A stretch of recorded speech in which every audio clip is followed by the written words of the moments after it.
Assalamualaikum warahmatullahi wabarakatuh. Waalaikumsalam. Alhamdulillah wassalatu wassalamu ala Rasulillah wa ala alihi wa sahbihi wa man wala, amma ba'd. Ayol ikhwal akhwat, azzani wa azzakumullah. Kita lanjutkan pembacaan kitab Al-Adabul Mufrad karya Imam Al-Bukhari rahimahullah. Berkata Imam Al-Bukhari rahimahullahu ta'ala, babu fadli man yasilu darrahimil zalim. Bab keutamaan orang yang menyambung hubungan dengan kerabat yang zalim. Bab keutamaan menyambung hubungan dengan kerabat yang zalim. Silaturahmi dengan kerabat yang zalim, yang aniaya, bukan yang soleh. Apa keutamaannya?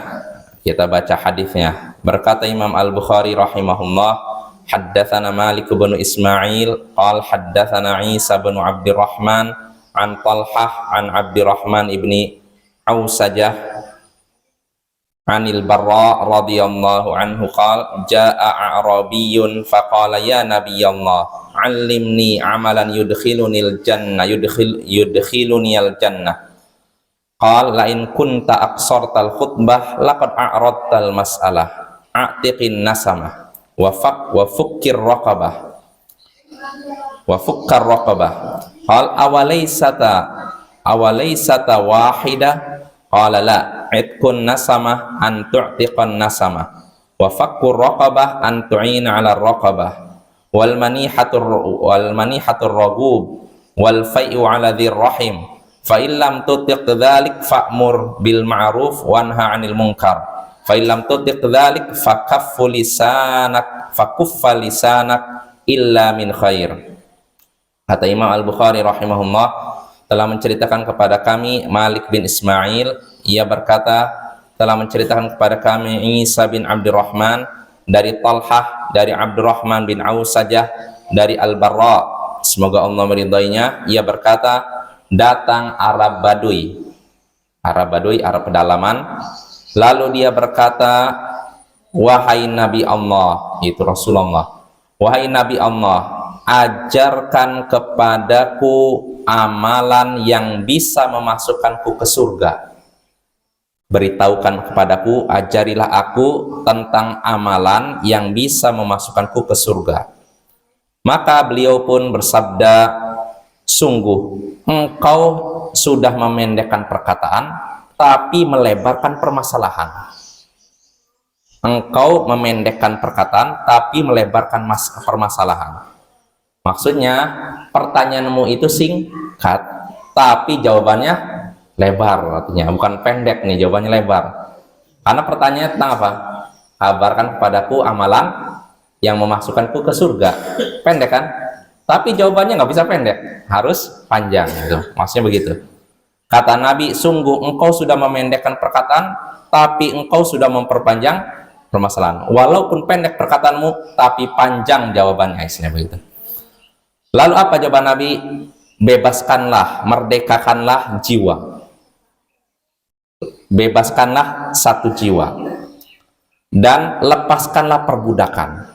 Bebaskanlah jiwa dan bebaskanlah perbudakan. Orang ini pun berkata, bukankah keduanya sama? Yang namanya membebaskan jiwa sama melepaskan perbudakan kan sama. Ini menurut orang itu begitu. Maka Nabi pun menjawab, tidak.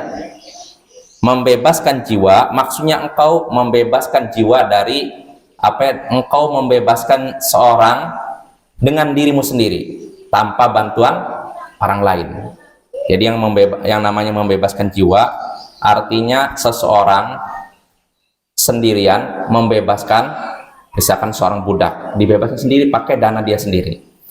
Sedangkan ini yang fakkur raqabah, melepaskan perbudakan, kata Nabi, wa fakkur raqabah an tu'ina 'ala raqabah. Sedangkan melepaskan perbudakan, kamu membantu seorang budak untuk merdeka. Artinya ini enggak sendiri, dibantu. Artinya enggak lengkap.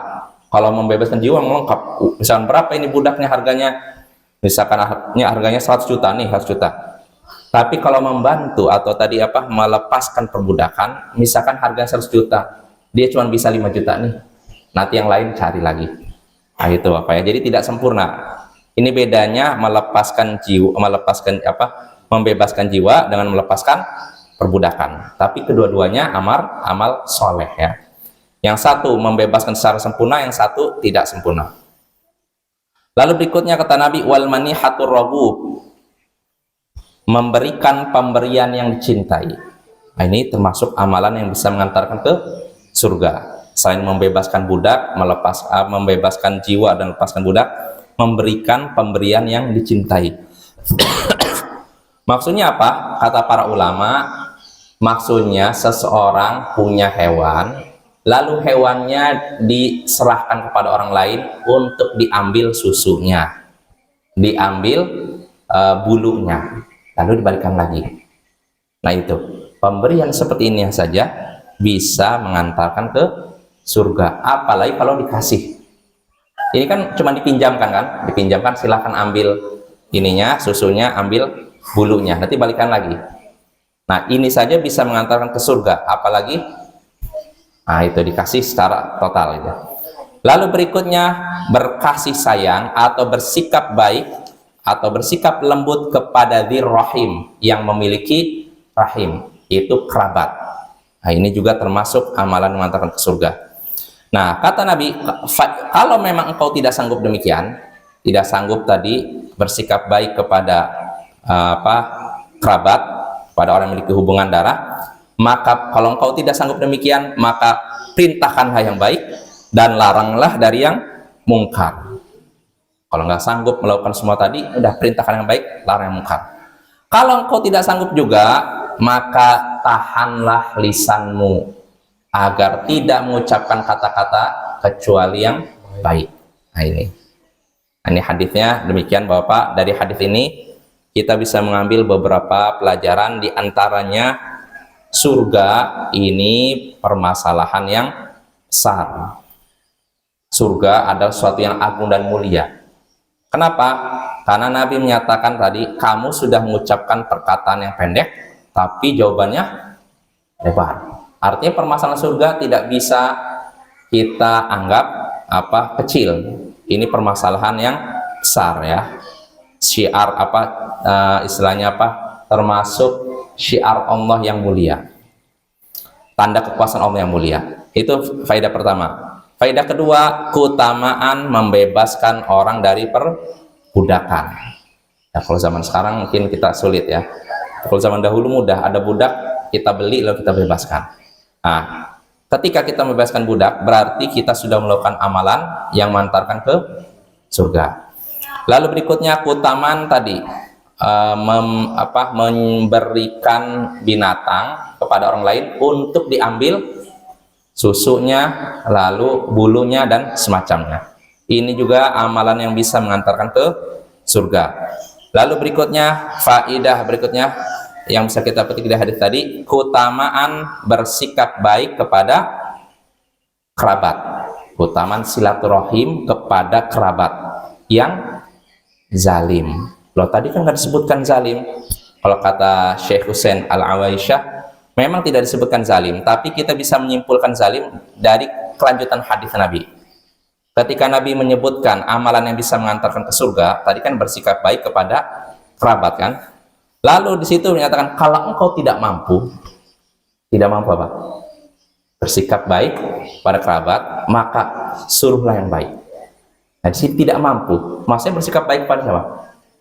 Kalau kepada kerabat yang biasa, insya Allah mampu. Yang tidak biasa itu kalau kerabatnya, nah itu makanya. Jadi di sini ada keutamaan bersikap baik, menyambung silaturahim dengan kerabat yang jahat, kerabat yang zalim. Lalu berikutnya, faedah berikutnya, di antara amalan yang bisa mengantarkan ke surga yaitu amar ma'ruf nahi mungkar. Ya. Lalu berikutnya terakhir, faedah terakhir, keutamaan menahan lisan. Jangan mengucapkan kata-kata kecuali kata-kata yang baik ya. Nah, itu keutamaan. Makanya dalam hadis disebutkan man somata naja. Siapa yang diam maka dia selamat ya. Itu Bapak ya, itu beberapa faedah yang bisa kita petik dari hadis ini. Wassallallahu ala nabiyyina Muhammadin wa ala alihi wa sahbihi ajma'in. Wa akhiru da'wana alhamdulillahirabbil alamin. Oh ya, ada sedikit momen Bapak. Jadi taklim berarti mulai saat ini.